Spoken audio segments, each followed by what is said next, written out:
Bonjour à tous. Dans cette vidéo, on va voir la partie 2 du pôle RC condensateur, dans laquelle on va voir premièrement le circuit de charge d'un condensateur, puis on va voir la relation entre l'intensité I et la charge Q d'un condensateur, et finalement on va voir la relation entre l'intensité, la capacité et la tension appliquée aux bornes d'un condensateur. Donc premièrement, circuit de charge d'un condensateur.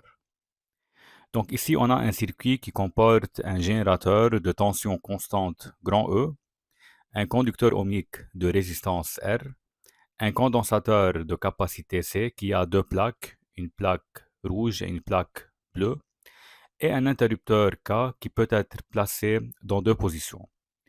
Le circuit à gauche s'appelle circuit de charge car ce circuit contient un générateur, et le circuit à droite, c'est le circuit de décharge car c'est un circuit sans générateur.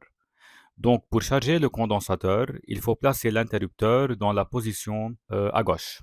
Dans ce cas, le générateur va créer un courant d'intensité I qui sort de sa borne positive et les électrons se déplacent dans le sens opposé.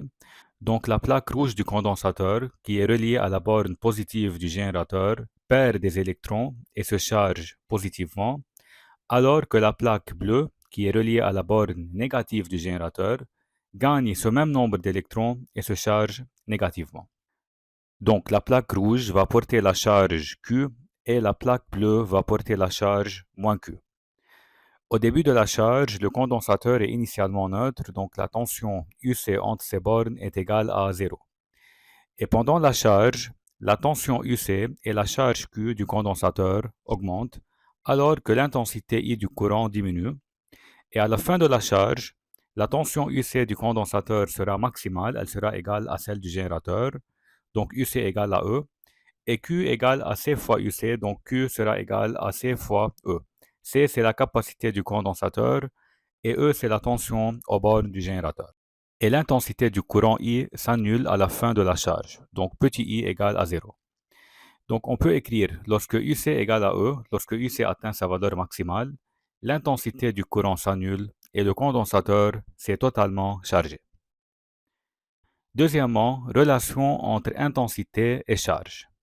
Donc on va supposer qu'on a un condensateur qui a deux armatures, l'armature A et l'armature B.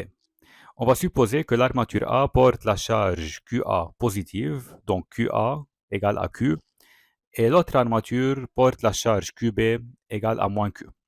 Le condensateur est traversé par un courant I qui entre par l'armature QA. Donc ici, on peut tout de suite savoir que c'est une charge, car le courant, le sens réel du courant, il entre par l'armature positive du condensateur. Donc le condensateur se charge. Il joue le rôle d'un récepteur.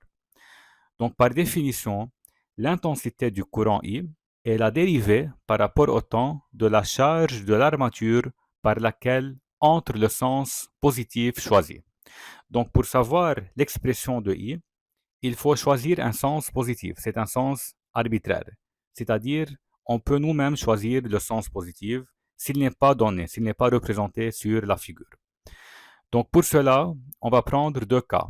Cas 1, on va prendre le sens positif comme le sens du courant. Donc, ici, le sens positif, il est dirigé vers l'armature QA. Il entre par l'armature QA.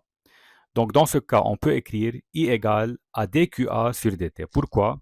Car le sens positif, il est dirigé vers l'armature QA.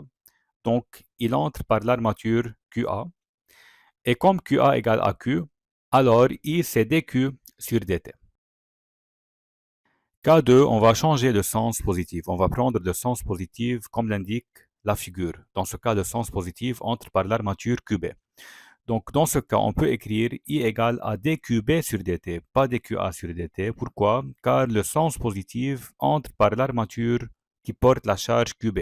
Il est dirigé vers l'armature de charge QB. Et comme QB est égal à moins Q, alors dans ce cas, I c'est moins dQ sur dt. Donc, pour savoir si I est égal à dQ sur dt ou bien moins dQ sur dt, il faut regarder, il faut voir le sens positif par quelle armature il rentre. Si le sens positif entre par l'armature qui porte la charge Q, alors I égale à dQ sur dt. Et si le sens positif entre par l'armature qui porte la charge moins Q, c'est-à-dire l'armature négative, alors I dans ce cas sera égal à moins dQ sur dt.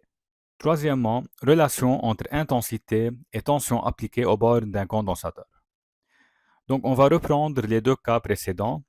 Dans le cas 1, le sens positif entre par l'armature de charge Q qui porte la charge Q. Il est dirigé vers l'armature positive. Donc on peut écrire I égale à dQ sur dt. Or, on sait que Q égale à C fois UC. C, c'est la capacité du condensateur et UC, c'est la tension entre ces bornes. Donc, si on remplace Q par C fois UC, on obtient I égale dérivée par rapport au temps de C fois UC. Or, C, c'est une constante, donc on peut faire sortir C et on obtient I égale à C fois DUC sur dt. Donc, c'est la relation entre l'intensité du courant qui traverse le condensateur, sa capacité C et la tension UC entre ces bornes. Dans le cas 2, si on change de sens positif, dans ce cas, le sens positif entre par l'armature négative, c'est-à-dire l'armature qui porte la charge moins Q, alors I égale à moins dQ sur dt, et Q c'est C fois UC, donc on obtient I égale à moins dérivé par rapport au temps de C fois UC. C c'est une constante, et on trouve I égale à moins C duc sur dt.